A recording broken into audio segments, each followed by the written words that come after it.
সাহাবায়ে কেরামের জামানায়ও মত পার্থক্য ছিল ভাই। উষ্টের যুদ্ধ, জঙ্গে জামাল, সিফিনের যুদ্ধ, এই ইতিহাসগুলো যখন আপনারা পড়বেন তখন দেখবেন যে মতবিরোধ ছিল, মত পার্থক্য ছিল, সাহাবায়ে কেরামের যুগেও ছিল। কিন্তু আমরা এমন ছিলাম না, এমন ছিলাম না।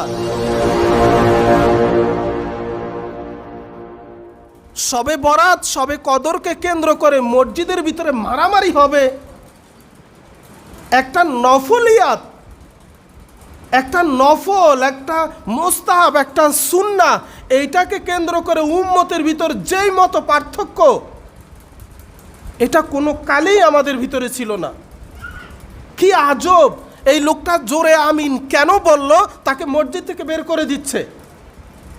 লোকটা রফিয়া দাইন কেন করতেছে, লোকটাকে মসজিদ থেকে বের করে দিচ্ছে।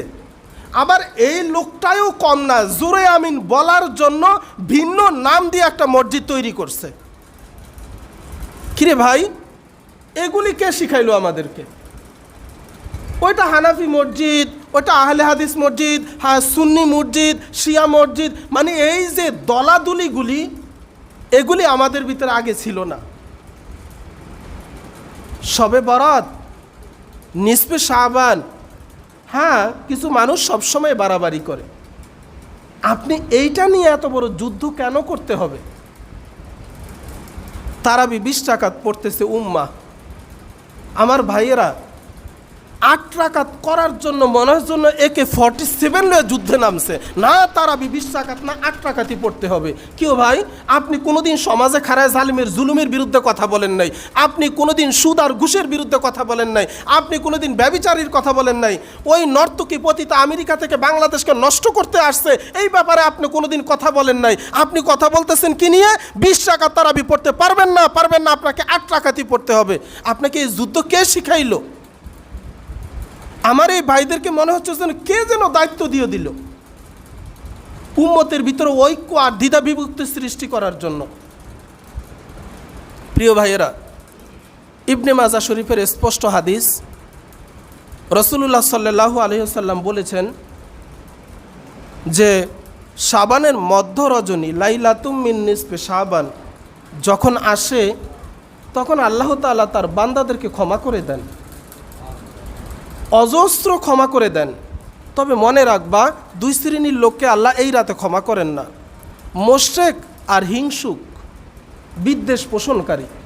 এই হাদিসে এই 2 জনের কথা আছে। প্রিয় ভাই, সত্য কথা এটাই যে সমস্ত সিহা সিত্তা, কোরআনুল কারিম, ইসলামী আইনের যে ফান্ডামেন্টাল উৎসগুলো, এগুলো চষে বেড়াইলে বিতর্কের ঊর্ধ্বে কোনো রকম সন্দেহ নাই একটা হাদিস পাওয়া যায় শবে বরাত সম্পর্কে। তাও সেখানে শবে বরাত নেই, লাইলাতুম মিন নিসফি শাবান আছে, শাবানের মধ্য রজনী আছে। ভাই, এই ছোট্ট বিষয়টা, শবে বরাত নাই, আছে লাইলাতুম মিন নিসফি শাবান, কি ও ভাই, এটা নিয়ে এত বিতর্ক করার কি আছে? কোরআন মাজিদের ভিতরে নামাজ শব্দ আছে? নাই। কোরআন মাজিদের ভিতরে রোজা শব্দ আছে? তাও নাই। আছে সওম, আছে সালাহ, ওটা ফার্সি ভাষা, ওটা উর্দু ভাষা, ওটা আরবি। এক শায়েখ দেখতেছি ব্যাখ্যা করতেছে বারাত, বরাত, তিনি এটাকে বলেছেন ভাগ্য রজনী। বারাত শব্দের অর্থ ভাগ্য রজনী। তো যদি বারাত অর্থ ভাগ্য রজনী হয়, ভাগ্য তো হচ্ছে কদর। শবে বারাত আরবি করলে হয় লাইলাতুল কদর, ওনার দৃষ্টিভঙ্গি। কারণ বারাত উনি বলতেছেন কদর, তাকদির। তুমি মুসলমান, তুমি কি বলবা যে শাবান মাসে লাইলাতুল কদর হয়? কোরআন তো স্পষ্টই বলেছে যে লাইলাতুল কদর হচ্ছে রমজান মাসে। প্রিয় শায়েখ, উনি অনেক কিছু জানেন, অনেক কিছু বোঝেন। তো বারাত মানে তাকদির, কদর, এইটা আপনি জানেন। কিন্তু বারাত ফার্সি একটা শব্দ আছে, বারাত মানে মুক্তির রজনী, এটা আপনি জানেন না? বারাত মানে মুক্তি, এটাও আছে। বারাত মানে তাকদির, বরাত মানে মুক্তি। তো গুনাহ মুক্তি। ইবনে মাজাহ শরীফের হাদিস অস্বীকার করার মতো বুকের পাঠা কার আছে? যেটার ভিতর কোনো সন্দেহ নাই। রাসূল বলেছে লাইলাতু মিন নিসফি শাবান, গুনাহ থেকে মুক্তি দেওয়া হয় দুই শ্রেণীর মানুষকে ছাড়া, মুশরিক এবং বিদ্বেষ পোষণকারী হিংসুটে ব্যক্তি ছাড়া। তো প্রিয় শায়েখ এটা বলে দিলেন যে বারাআত মানে কদর, কেবল সে কদর শাবান মাসে, কিন্তু শায়েখ এটা বলে নাই যে বরাত মানে মুক্তির রাতও রয়েছে। এটা তো আলেম বুঝবে, আলেমরা উপলব্ধি করতে পারবে। আমি জানি আমি যে কথাটা বললাম আমার সামনের অধিকাংশ মুসল্লিরা হয়তো বা কথাটা বুঝতে পারে না, কিন্তু প্রিয় আলেম আপনি তো ব্যাপারটা বুঝেন, সমাজে এভাবে আগুনগুলো কেন লাগান? 20 রাকাত তারাবিকে ব্রাশ ফায়ার করে খুন করে 8 রাকাত প্রতিষ্ঠিত করতে হবে, সৌদি আরবের সাথে ঈদ করতে হবে। জোরে আমিন কেন বলল? মসজিদ থেকে বের করে দিতে হবে। লাইলাতু মিন নিসফি শাবান আছে সহিহ হাদিসে, কিন্তু শবে বারাত নেই। এজন্য আপনি চিৎকার দিয়ে সাধারণ পাবলিককে বিভ্রান্ত করে দিতে হবে।